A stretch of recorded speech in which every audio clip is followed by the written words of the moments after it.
আজকে যদি সবজিওয়ালা না আসতো না তাহলে আমরা খেতেই পেতাম না। সত্যি ভীষণ মনটা খারাপ লাগছিল সকাল থেকে। আজ এক সপ্তাহ হয়ে গেল বাড়িতে সবজি ছিল না। যাই হোক, সবজিটা হাতের কাছে পেয়েছি বলো, আজ এক সপ্তাহ পরে সবজি পেলাম হাতের কাছে। দেখতে পাচ্ছ, আর দেখতে পাচ্ছ টমেটো। তো তোমরা এক্ষুনি হাসবে, আমি আজকে টমেটো কত নিয়ে এসেছি জানো তো? আজকে 250 টমেটো নিয়ে এসেছি। কেন জানো? কর্ণাটকে টমেটোর দাম কত জানো? এখন শুনলে তোমরাও অবাক হয়ে যাবে, কিনবে না জানো তো। Hello friends, welcome back to my channel Shivani lifestyle. Good morning সবাইকে। তোমরা সবাই কেমন আছো? আশা করি তোমরা সবাই ভালো আছো, আমরাও ভালো আছি। তো এখন বাজে সকাল 10টা। তো আমি আমার ব্লগটা সকাল 10টা থেকে স্টার্ট করলাম। তো যারা আমার চ্যানেলে নতুন আছো প্লিজ তারা সাবস্ক্রাইব করে আমাকে সাপোর্ট করো। তো সকালে 10টা বেজে গেছে। আজকে যেহেতু সোমবার, সোনামা নাস্তা করে স্কুলে চলে গেছে, আমিও নাস্তা করে নিয়েছি। আজকে স্নান করার আগে নাস্তা করে নিয়েছি, কারণ খিদে পেয়েছিল প্রচন্ড, সেই জন্যই ব্রাশটা করে নাস্তা করে নিয়েছি। তো নাস্তাটা কি করেছি জানো তো? পাশের বাড়ি থেকে পোলাও দিয়েছিল, তার সাথে দই স্যালাড দিয়েছিল, খেয়েছি। তো আমি আর সোনামা মুড়ি খেয়ে গেছে, কারণ তাদের বাড়িতে যখন পোলাও দিয়েছিল তখন কিন্তু অনেক দেরি হয়ে গেছিলো, মানে সোনামার স্কুলে যাওয়ার টাইম হয়ে গেছিলো, সেই জন্য তাকে মুড়ি খাইয়ে দিয়ে স্কুলে পাঠিয়েছি। আর মুড়ি আজকে বানিয়েছি এই জন্য জানো তো, বাড়িতে কোনো সবজি নেই। তোমরা দেখলে বিশ্বাস করতে পারবে না। চলো কিচেন রুমে গেলে তোমাদেরকে দেখালে তবেই গিয়ে বিশ্বাস করবে। এই দেখো, এই বস্তাটার উপরে সবজি রাখতাম, সবজি পুরো খালি। আজ এক সপ্তাহ হয়ে গেছে সবজিওয়ালা আসেনি।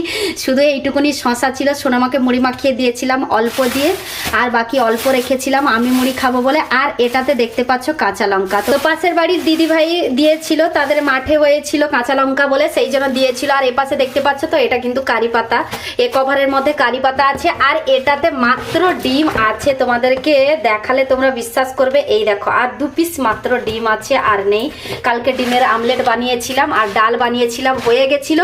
আজকে যে কি সবজি বানাবো, কি ডাল বানাবো আমি নিজেই জানি না। আর মেঘলা ওয়েদার হয়েছে সকাল থেকে, কিন্তু ঝিরিঝিরি বৃষ্টিও পড়ছে।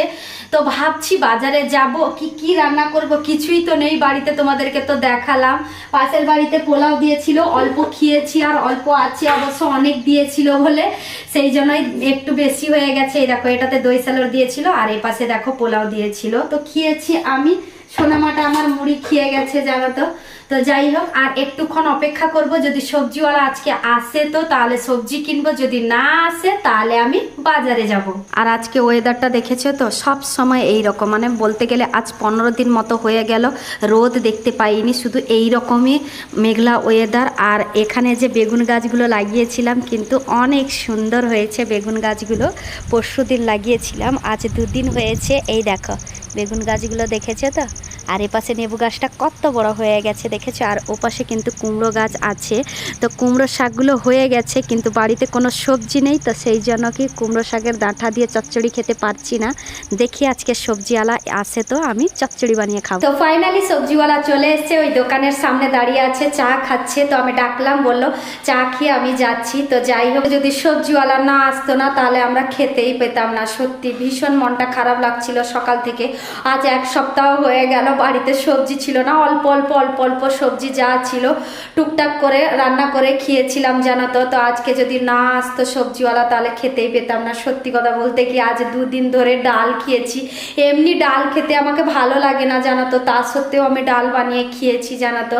যাই হোক, সবজিটা হাতের কাছে পেয়েছি বলো, আজ এক সপ্তাহ পরে সবজি পেলাম হাতের কাছে। দেখতে পাচ্ছ তো? নিয়েছি কি কি দেখো, সেটা দেখেই তো তোমরা বুঝতে পারছো। বিনস, বিট আর গাজর, বেগুন আর আলু নিয়েছি। ভেন্ডি লাগতো, বাঁধাকপি লাগতো, কিন্তু সবজিওয়ালায় বৃষ্টির জন্য কিন্তু অনেক কম সবজি নিয়ে এসছে। আর দেখতে পাচ্ছ টমেটো। তো তোমরা এক্ষুনি হাসবে, আমি আজকে টমেটো কত নিয়ে এসছি জানো তো? আজকে 250 টমেটো নিয়ে এসছি। কেন জানো?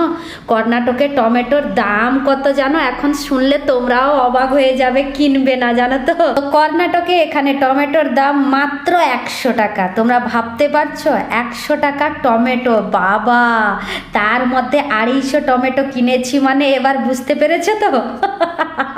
পুরো 7টা টমেটো নিয়েছে, কড়াকড়িভাবে 25 টাকা নিয়েছে। 25 টাকাতে 7টা টমেটো কিনেছি, তার মানে বুঝতে পারছো টমেটোর রেটটা কত। কিন্তু এখানে একটা টমেটো আছে, তো এপাশে দেখতে পাচ্ছ তো, এই টমেটোটা খারাপ বলে এটা এমনি দিয়েছে। এবার বাকি 7টা টমেটো পুরো কড়াকড়িভাবে 25 টাকা নিয়েছে। শুধু টমেটো ভাববে না, আলুর দামও প্রচুর জানো তো। আলুর দাম কত জানো তো? কর্ণাটকে এখানে 60 টাকা কেজি মাত্র। তো তো আলু খেতে আমরা ভীষণ ভালোবাসি, আমরা বাঙালি যেহেতু সব রকম সবজির মধ্যে কিন্তু আলুটাও পড়ে। তো আলুর দামও এত রেট হয়ে গেছে এখন, আলু ভাজি খেতে কিংবা আলু মাখা খেতে ভয় লাগছে। 60 টাকা কেজি, মাত্র 4-5টা আলুতেই কিন্তু 1 কেজি হয়ে যাবে 60 টাকা দাম। তো তোমরা ভাবতে পারছো এত দাম কেন হয়ে গেছে কর্ণাটকে সবজির, আমি নিজেই জানি না সত্যি, মানে সবজিতে হাত লাগানো যাবে না, এত রেট হয়ে গেছে জানো তো। আর বাইরে ঝিরিঝিরি বৃষ্টি পড়ছিল, সেই জন্য তোমাদেরকে আর কুমড়ো শাক তোলার ভিডিওটা দেখাইনি জানো তো, সেই জন্য কুমড়ো শাকটা কোনো রকম করে তুলে নিয়ে চলে এসেছি বাইরে। তো এখনই কাটতে বসেছি সবজি। তো সবজি যে সমস্ত সবজি আছে ওই সবজি দিয়েই আজকে কুমড়ো ডাঁটার চচ্চড়ি বানাবো। আর ফ্রেশ ফ্রেশ নরম নরম কুমড়ো শাক, এই দেখো দেখেছো, একদম ছোট ছোট কুমড়ো শাক তুলেছি দেখেছো।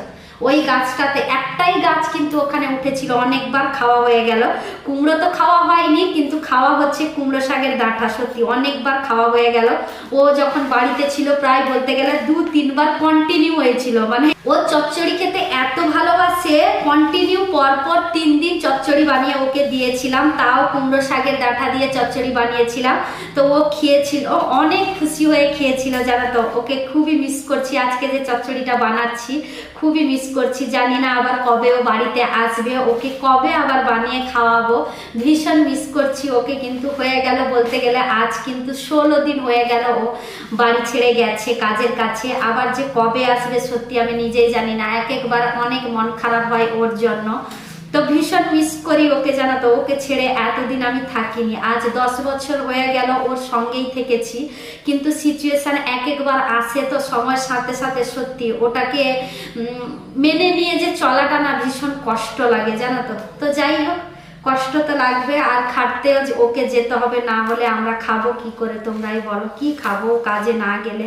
মনটা খারাপ লাগে ওর জন্য, একসঙ্গে এত বছর থেকেছি তো সেই জন্য মনটা খারাপ লাগছে ভীষণ।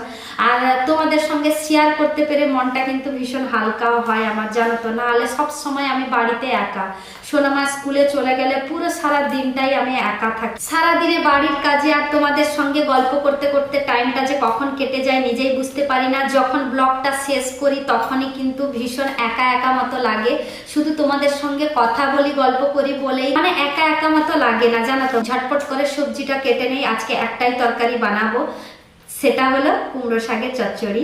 সবজিগুলো কাটা হয়ে গেছে, তারপরে ভালো করে ধুয়ে নিয়ে চলে এসেছি, আর এপাশে রান্নাটাও বসিয়ে দিয়েছি দেখো। তো চচ্চড়ির জন্য যে সমস্ত মশলা লাগে ওগুলো সব তেলে দিয়ে দিয়েছি, কাঁচা লঙ্কা, পেঁয়াজ, পাঁচফোড়ন আর রসুন, সমস্ত মশলা তেলে দেওয়া হয়ে গেছে দেখো। আর চচ্চড়ির সবজিগুলো কাটতে কাটতে এপাশে ভাতটা বসিয়ে দিয়েছিলাম, কারেন্ট ছিল বলে দেখো ভাতটাও কত সুন্দর হয়ে গেছে। তো এপাশে মশলাটাও কিছুক্ষণ নাড়াচাড়া করার পরে দেখো মশলাটা পুরো রেডি হয়ে গেছে। এবার দিয়ে দেবো চচ্চড়ির সবজি। কড়াইতে সমস্ত সবজি দিয়ে দিয়েছি, তারপরে পরিমাণ মতো লবণ, হলুদ আর অল্প লঙ্কা গুঁড়ো দিয়েছি, কাঁচা লঙ্কা দিয়েছি কাটা, সেই জন্য অল্প লঙ্কা গুঁড়ো দিয়েছি, কারণ বেশি লঙ্কা গুঁড়ো দিলে ঝাল হয়ে যাবে, তখন আমার সোনামা খেতে পারবে না। আর একটা বিট দিয়েছি বলে দেখতে পাচ্ছ পুরো লাল হয়ে গেছে চচ্চড়িটা এখন থেকেই। তো যাই হোক নাড়াচাড়া করে দিয়েছি, এবার ঢাকনা লাগিয়ে রেখে দেবো। কুমড়ো ডাঁটার চচ্চড়ি বানানো হয়ে গেছে, এই দেখো সর্ষে বাটা ছেড়ে কিন্তু বানিয়েছি, একটু উপরে সরিষার তেল দিয়েছি, দিলে খেতে কিন্তু দারুণ লাগে। রান্না তো শেষ হয়ে গেল, এখন ভাত খাবো না, সোনামা স্কুল থেকে এলে একসঙ্গে বসেই ভাত খাবো একটা প্লেটে। তো আজকের ব্লগটা এই পর্যন্ত। তোমাদের যদি ভালো লেগে থাকে তাহলে তোমরা লাইক করবে, কমেন্ট করবে, শেয়ার করবে, সাবস্ক্রাইব অবশ্যই করবে। যারা আমার চ্যানেলে নতুন আছো প্লিজ তারা সাবস্ক্রাইব করে আমাকে সাপোর্ট করো। সবাই ভালো থেকো, সুস্থ থেকো, আবার কালকে নতুন একটা ব্লগ নিয়ে তোমাদের সামনে চলে আসবো। বাই।